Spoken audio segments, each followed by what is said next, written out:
Hello दोस्तो, आजच्या नवीन कथेमध्ये आपल्या सर्वांचं स्वागत आहे. आजच्या नवीन कथेचं नाव आहे त्या रात्री ऐकू आलेलं गाणं. राधा देशमुख गेल्या 2 वर्षांपासून एकटीच राहत होती. नवरा शंकर देशमुख एक उत्तम कीर्तनकार आणि संगीतप्रेमी माणूस. आवाजात गोडवा, स्वभावात साधेपणा. त्याच्या कीर्तनांनी गावाचं मंदिर ओसंडून जायचं. पण त्या आवाजाचा प्रतिध्वनी एका क्षणात थांबला. एका अपघातात शंकरचा मृत्यू झाला. त्या दिवसानंतर राधाचं घर शांत झालं. घरातली प्रत्येक वस्तू त्याची आठवण करून द्यायची. त्याचा रेडिओ, त्याचा तंबोरा, त्याच्या वहीत लिहिलेली गीतं आणि त्याच्या कपाटात ठेवलेला मफलर. राधा रोज रात्री त्या रेडिओसमोर बसायची. बटन दाबायचं पण रेडिओ चालायचाच नाही. जुना झाला होता. ती मग रेडिओसमोरच बसून म्हणायची, शंकरा, परत एकदा गा ना, फक्त एकदा. आणि डोळ्यातून पाणी यायचं. एके रात्री घड्याळाने 12 वाजवले आणि अचानक रेडिओ सुरू झाला. राधा थबकली. अरे देवा, ती म्हणाली. रेडिओतून आवाज आला, सांज झाली रे घननिळी, ओ सखे घरी चल, मी येईन पुन्हा. तो आवाज शंकरचाच होता. त्याचं आवडतं गाणं, त्यानं गायलेलं, त्याचा स्वर. राधा थरथरली. हात जोडून म्हणाली, शंकर, तू आहेस का? खरंच माझ्याकडे आलास? ती सगळ्या गावात सांगू लागली, माझा शंकर रोज रात्री रेडिओतून गातो.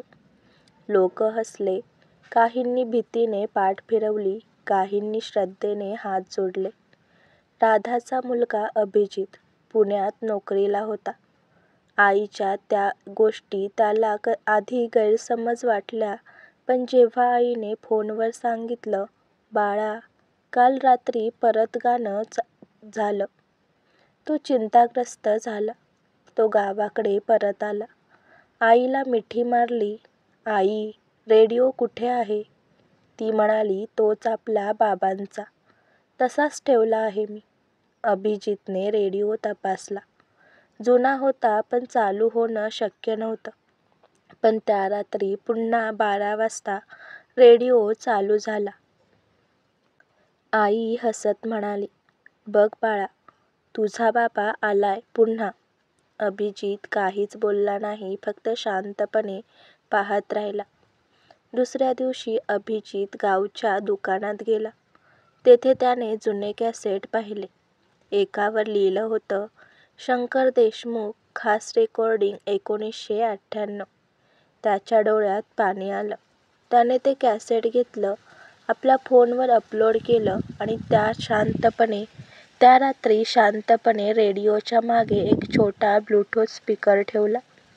12 वाजले. रेडिओ पुन्हा आपोआप चालू झाला. गाणं सुरू झालं, सांज झाली रे घननिळी. आई पुन्हा भावूक झाली आणि अभिजित शांतपणे तिच्या बाजूला बसला. आईने विचारलं, शंकर, तू आहेस ना? अभिजितचे डोळे पाणावले. तो म्हणाला, हो आई, आहे, पण दुसऱ्या रूपात. तिला अजूनही सत्य कळलं नव्हतं.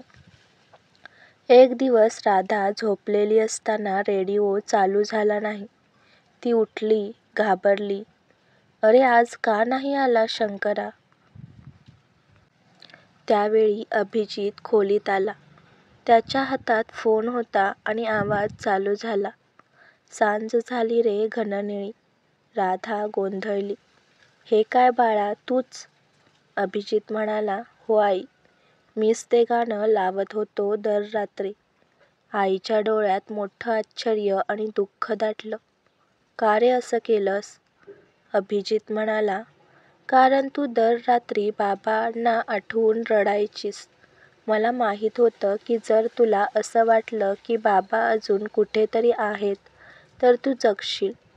मी तुला खोटं सांगायचं नाही ठरवलं, पण तुला पुन्हा हसायला शिकवायचं होतं. आईचं मन तुटलं पण एक वेगळी ऊब निर्माण झाली. ती शांतपणे म्हणाली, मग आजपासून ते गाणं आपण दोघं मिळून ऐकूया. बाबा आठवण्यासाठी नाही, त्यांचं प्रेम जपण्यासाठी. त्या दिवसानंतर घरात पुन्हा गाणं वाजू लागलं.